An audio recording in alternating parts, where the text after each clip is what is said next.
संस्कृति, धर्म, विरासत, कला, राजनीति, नृत्य, स्वाभिमान, देश तथा अपराध और अपराधी सबका नजर कर्म सिद्धि समाचार। नमस्कार, कर्म सिद्धि समाचार में आपका स्वागत है। जिला कांग्रेस कमेटी अलीगढ़ द्वारा ज्ञापन जिला अधिकारी महोदय को सौंपा गया, जिसमें प्रदेश की योगी सरकार युवाओं के प्रति जो बेरोजगारी के प्रति उदासीन रवैया अपनाए हुए है उसके खिलाफ यह ज्ञापन सौंपा गया। आपको बता दें कि कांग्रेस जनों ने यह मांग की है कि इन बेरोजगार युवकों और ग्रामीण अंचल के निधन अभिभावकों की हक की रक्षा के लिए प्रदेश सरकार ने जो निर्णय लिया है उसे वापस लेना होगा और इन मांगों पर सकारात्मक कार्रवाई करनी होगी। अगर यह कार्यवाही सकारात्मक नहीं हुई तो कांग्रेस पार्टी युवाओं और बेरोजगारों तथा अभिभावकों के हितों की रक्षा के लिए सड़कों पर उतरकर संघर्ष करेगी। देखते रहिए कर्म सिद्धि समाचार। जी नमस्कार। इस समय मैं कलेक्ट्रेट जनपद अलीगढ़ जिलाधिकारी कार्यालय के समक्ष मौजूद हूँ। यहाँ कांग्रेस पार्टी के कुछ कार्यकर्ता बैठे हुए हैं जिन्होंने अलीगढ़ जनपद में जो धरना प्रदर्शन दिया है वो मामला केवल ये है कि 5000 स्कूलों का विलय करना जो है गलत बताया जा रहा है। इनका कहने का मतलब ये है कि जो गरीब बच्चे हैं, जो गांव के रहने वाले हैं, उन बच्चों को 2-2 किलोमीटर 2.5 किलोमीटर अलग से पैदल चलकर जाना पड़ेगा। लेकिन मिड डे मील की भी समस्या आ रही है। मिड डे मील को बंद करने का भी आश्वासन दिया जा रहा है। आखिर मिड डे मील बंद हो जाएगा तो इन बच्चों के ऊपर क्या प्रभाव पड़ेगा, ये भी इनका कहना है कि जब स्कूल विलय हो जाएंगे तो उस मिड डे मील के सामान को जो बच्चों के लिए मिलता है उसमें चोरी की अधिकता हो जाएगी। अब चोरी के अधिकता होने वाला मामला भी सामने आ रहा है। आखिर ऐसे विषय में क्या कहा जाएगा, क्योंकि जो 5000 स्कूल हैं उनको विलय करने का पूर्णतः विरोध किया जा रहा है। अब देखना ये होगा कि सरकार इन 5000 स्कूलों को विलय करने से बचा पाएगी या लगातार करेगी। कैमरामैन सहयोगी के साथ राजकुमार सिंह चौहान के साथ दुष्यंत सक्सेना, कर्म सिद्धि समाचार, अलीगढ़।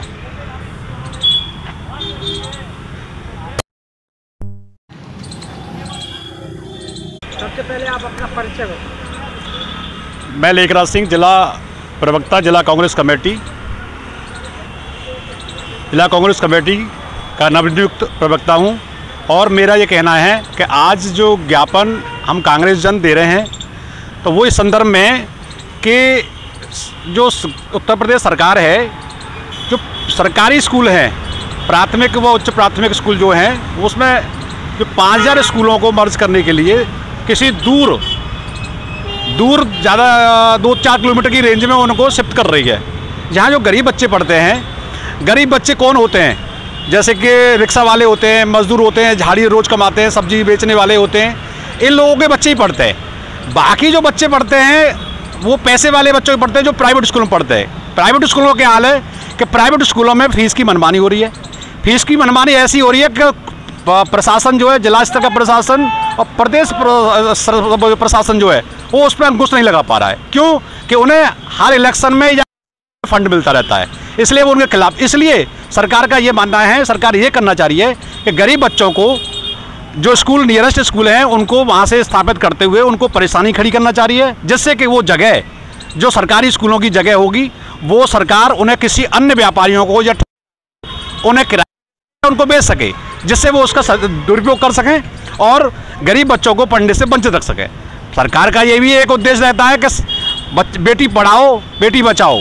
यहाँ क्या हो रहा है कि बेटी पढ़ाना तो लग रहा, बच्चे पढ़ाना तो लग रहा, उनकी जो पढ़ने वाली जगह को उससे छीना जा रहा है और उनका जो खाने पीने का जो मिड डे मील का हक होता है उससे भी उनसे दूर करा जा रहा है। इसके साथ ही मैं ये कहना चाहूँगा, अगर ये निर्णय इन्होंने वापस नहीं लिया तो सोचिए अगर दूसरा बच्चा पढ़ने जाएगा तो उसकी सुरक्षा, वहाँ घर लाना ले जाना, तो उसके माँ बाप कैसे उठा पाएंगे, क्योंकि वो अपनी मजदूरी 2 वक्त की रोटी करने के लिए वो कहाँ से अपना ये सब व्यवस्था कर पाएंगे। इसलिए आज हम सभी कांग्रेस जन इस ज्ञापन के माध्यम से निर्णय का विरोध करते हैं और अगर ये निर्णय वापस नहीं लिया गया तो हम प्रदेश आंदोलन और देश आंदोलन के लिए हम अग्रसर। अगर सरकारी स्कूलों में शिक्षा की व्यवस्था उचित होती तो बच्चे आज कोचिंग क्यों अटेंड करते। आखिर कोचिंग तो देने के लिए अधिकतर सरकारी टीचर ही सक्षम है। आखिर वो सरकारी टीचर अगर स्कूलों में पढ़ा रहे होते तो फिर शहर में कोचिंग की क्या आवश्यकता। सरकार इसलिए नहीं पढ़ा रहे हैं कि प्रशासन जो उन पर अंकुश नहीं लगा रहा है, ऑडिट नहीं करा रहा है, उनको जाके निरीक्षण नहीं कर रहा है, और इसलिए वो ट्यूशन साइड का रास्ता ढूंढते हैं। ट्यूशन तो छोड़िए, कोचिंग तो छोड़िए, वो अपना बिजनेस कर रहे हैं। तो टीचर को अपनी जिम्मेदारी स्वयं निभानी चाहिए। आखिर शिक्षक को एक माता पिता के बाद में दूसरा स्थान गुरु का होता है, जो शिक्षा देता है। जब शिक्षक अपनी जिम्मेदारी से पीछे हटेंगे तो सरकार तो कुछ न कुछ एक्शन लेगी ही। आखिर उस एक्शन से क्यों तिलमिला गए लोग? तो क्या इस एक्शन जो टीचर हैं क्या वो निलंबित कर दिए जाएंगे? निलंबित तो नहीं करने की बात करी है, उन टीचरों को कहीं ना कहीं व्यवस्था तो उनको करनी। क्या व्यवस्था करी जाएगी? उन्हें मजबूर करा जाएगा कि आप इस्तीफा दीजिए, इस अपने पद को छोड़िए। ये आने वाले आप सीरीज देखते रहना इस चीज़ की कि पहले उनको स्कूल दूर भेजा जाएगा और उन्हें इतना मजबूर कर दिया जाएगा, जैसे हमारे बीएड वाले हैं, बीटीसी वाले संविदा पे हैं और बाकी और भी जो चुने जाते हैं, उन्हें ऐसा मजबूर कर दिया जाएगा कि आप इसे छोड़िए, आप ढकेल लगाइए, मतलब कोई भी काम करिए, पर ये टीचिंग नहीं करेगी क्योंकि आपके लिए तनख्वाह, हमारे पास वेतन नहीं है अब। इसलिए वो इस चीज़ के लिए नाकामी है कि हम इस चीज़ के लिए मतलब विरोध करते हैं कि जो बेरोजगारी पैदा करेंगे ये टीचरों को उनके पदों से दूर करके, अध्यापकों को, और जो बच्चे हैं, युवा हैं, जो अन्य कोचिंग जो चला रहे हैं अपना, उनको उनके लिए, क्योंकि ये टीचरों को अगर पद से मुक्त कर देंगे तो ये क्या करेंगे? कोचिंग ही चलाएंगे ये लोग। और जो बेरोजगार ऑलरेडी हैं वो क्या करेंगे? वो ऑलरेडी टीचिंग कर रहे हैं।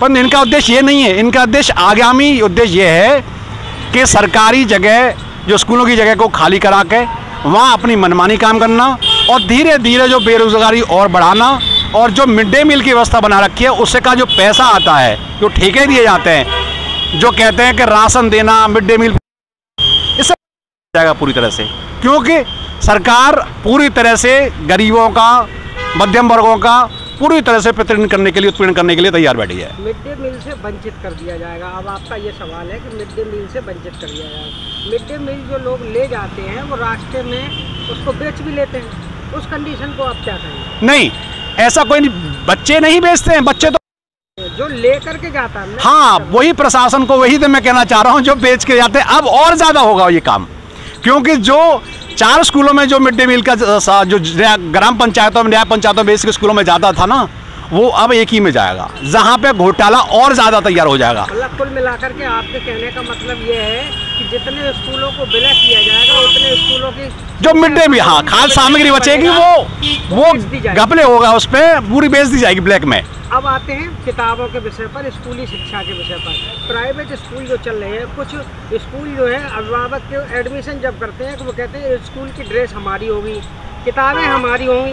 आखिर जब सरकार एक तरफ ये ध्यान दे रही है कि शिक्षा की व्यवस्था उचित होनी चाहिए, तो पूरे देश में एक ही कोर्स और एक ड्रेस अलग अलग तो हो सकती है कोड के हिसाब से, लेकिन किताबें एक क्यों नहीं की जा रही हैं? इस विषय में आप क्या कहोगे? इस विषय में मेरा ये कहना है कि किताबें इसलिए नहीं करी जा सकती क्योंकि जो पब्लिशर्स होते हैं, बड़े बड़े पब्लिशर्स हैं, वो प्रशासन के ठेकेदार होते हैं, और जहां वो टाइम पे या किसी जब भी डिमांड करते हैं उनको फंड जाता है, और फंड इसलिए कि उन्हें उससे सहायता मिलती है उनको, जिससे वो अपना व्यापार चला सकें और 200 आपको 200 रुपये में बेच सकें। इसलिए उन पर अंकुश नहीं लगाया जा रहा। अगर उन पर अंकुश लग जाएगा तो ये इतनी महंगी किताबें और ये प्राइवेट स्कूलों पर अंकुश लगाया जा सकता है, जिससे कि ये पढ़ाई का स्तर जो हमारा जो बेसिक का और बराबर हो जाएगा। क्या सरकार का कोर्स और जो प्राइवेट कोर्स चल रहे हैं, इनकी तुलना में कोर्स को निश्चित नहीं किया जाना चाहिए या अलग अलग चलना चाहिए? किया जाना चाहिए इसको निश्चित, इसको दोनों कोर्सों को निश्चित किया जाना चाहिए, क्योंकि एजुकेशन एक्ट के तहत, एजुकेशन अधिकार के तहत सबको समान बराबर शिक्षा प्राप्त करने का अधिकार है। तो ये 2 तरह की शिक्षा कैसे दी जा रही है?